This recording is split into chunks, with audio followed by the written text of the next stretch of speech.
বাংলাদেশের স্থিতিশীলতা রক্ষার জন্য আমাদেরকেও যদি জীবন দিতে হয় আমরা তার জন্য প্রস্তুত রয়েছি।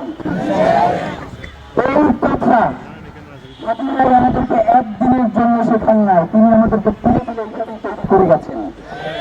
সুতরাং নির্বাচনকে নির্বাচনের সময়ই হইতে দিতে হবে, নির্বাচন নিয়ে কাউকে বন্ধ করা যাইবে না। কারণ হাদি ভাইকে হত্যাকাণ্ডের পিছনে নির্বাচনকে পেছানোর একটা ষড়যন্ত্র রয়েছে। সুতরাং নির্বাচনকে পিছানো এবং হাদি ভাইয়ের বিচার দুইটা আলাদা বিষয়, দুইটাকে কখনোই আপনারা এক করবেন না।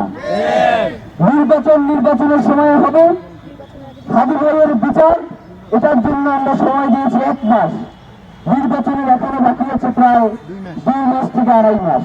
সুতরাং আমরা তো সময় বেঁধে দিয়েছি তাদেরকে 1 মাস। 1 মাসের মধ্যে হাদি ভাইয়ের খুনিদেরকে গ্রেফতার করে বিচারের মুখোমুখি করতে হবে এবং নির্বাচনের সময় নির্বাচনকে বাস্তবায়ন করতে হবে। কিন্তু আমাদের আশঙ্কা হয় আপনারা যে নির্বাচন করবার কথা বলেন, বিগত সকল নির্বাচনের থেকে একটা সুষ্ঠু সুন্দর নির্বাচন করবার মতো কথা আপনারা বলেন। হাদি ভাইকে গুলি করা হয়েছে আজকে কতদিন? 11 দিন।